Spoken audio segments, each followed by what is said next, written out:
Today is the ANC's 107th birthday, and it's the oldest liberation, as you know, organization on the continent, and since '94, the ruling party of South Africa. Now, Sakina Kamwendo, my colleague, is standing by, and she is at Ohlange at the Inanda Stadium, where the celebrations will be taking place today, and Cyril Ramaphosa will lead those celebrations. Sakina is now standing by, and she is with Snooky Zigalala, the head of the ANC's Veterans League. It's over to you.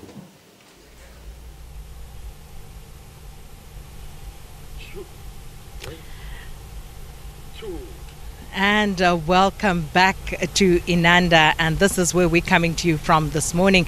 This is where the official celebration of the African National Congress 107th anniversary is taking place. And very cool day, the weather slightly overcast, and it's most welcome after yesterday's debilitating heat. And I'm joined now by the president of the African National Congress Veterans League, Dr. Snooky Zigalala. Dr. Zigalala, good to see you, and I suppose congratulations and happy anniversary. Oh, thank you very much. It's well appreciated. And of course, you know, we've been analyzing the ANC over this period of 107 years, but honing in particularly on the contemporary ANC. And many would say it is a shadow of its former self, which then segues nicely to the role of the Veterans League at a time like this. No, we have to admit that over the last 10 years, as one of our comrades said, it was 10 years of mismanagement, where the rot was supposed to creep in, where we as veterans did not stand up and say this is wrong, this should not happen. But fortunately we did stand up, and we did of course say to our leadership that this cannot go on forever, and we need to restore the dignity, the integrity of the ANC. That is why we as veterans came together and we had a conference and elected a very credible leadership that will ensure that we bring back the ANC values. We as the Veterans League, our constitution states it very clearly. We have the authority to intervene and ensure that the credibility of the ANC is restored, to make sure that we bring back the integrity of the ANC. And so what we are saying, that we will definitely try our level best to convince society to give us another chance to govern on its behalf. But society won't do that until we show that those who are found to be wanting and those who are corrupt are sent to jail. It's not going to be easy, as people are afraid of the orange overalls. Majority of them are waiting for them, and there will be a lot of resistance. There will be a lot of pullback, but we are not going to allow that to happen. We are saying that the law must take its course, that those who are found wanting must definitely face the law itself. Dr. Zigalala, evidently an organization at war with itself, because even if you look at, for example, the State Capture Commission of Inquiry, it is the ANC that is essentially on trial, because we see ANC members who are the ones who are having to answer there. Well, it's not the ANC that is on trial. It's individuals who are members of the ANC. The ANC's constitution makes it very clear. It's totally against corruption. It's totally against looting. It's totally against unethical behavior.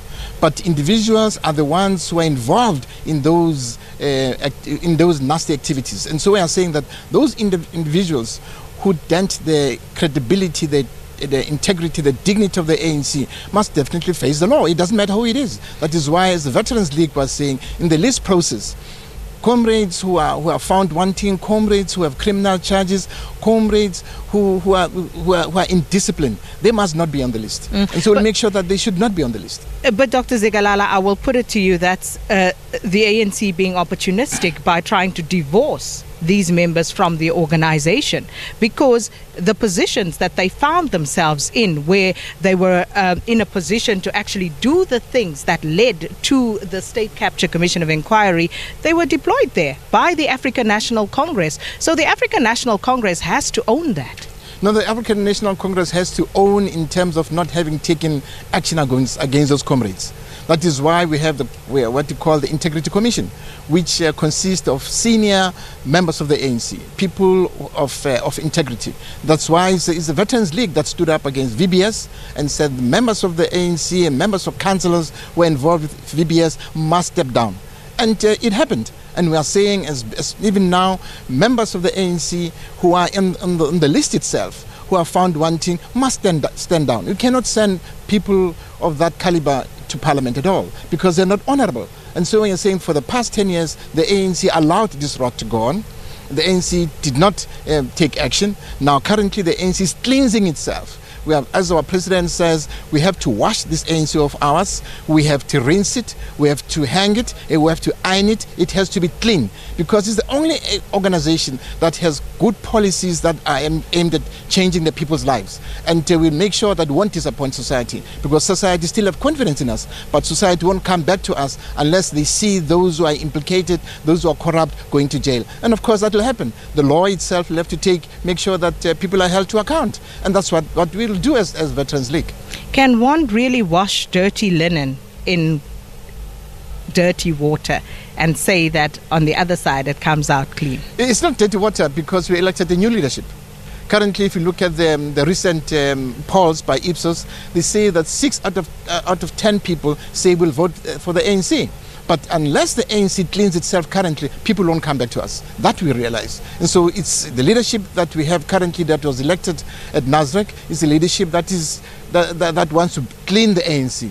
With our leadership, especially led by Comrade Cyril Ramaphosa and other senior members, they are interested and they want to make sure that the ANC comes as a victor, especially during this crisis that we have. You spoke about the Integrity Committee. You spoke about people having been asked to step down. Is that enough, though? Is that enough, given the amounts of money that have been lost? It's lost. It's gone. It will not be recovered. And yet, people are asked to step down. Is that really acceptable? No. We don't say people must step down. We say people must step down and be prosecuted. And the monies that they've looted must be recovered and brought back into state coffers. Currently, if you drive around Inanda, you see how poor people are. And yet people who are holding senior positions are the ones who have benefited from looting. And so we're saying that money must be recovered and those people must rot in jail. And so we're not going to allow that to happen in the ANC.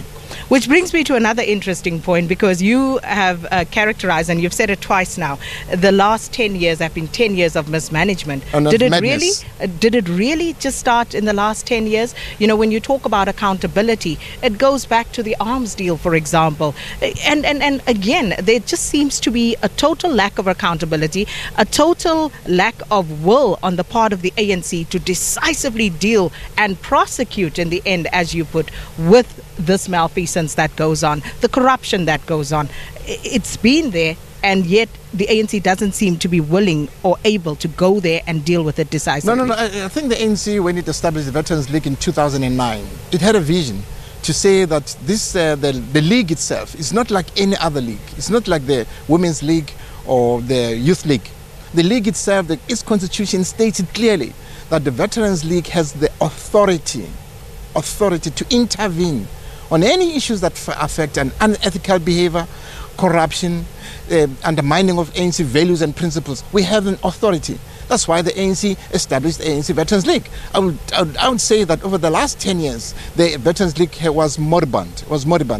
It was ineffective. It did not intervene appropriately. But now the Veterans League is awake. We'll make sure that, and we don't have any interest in government positions.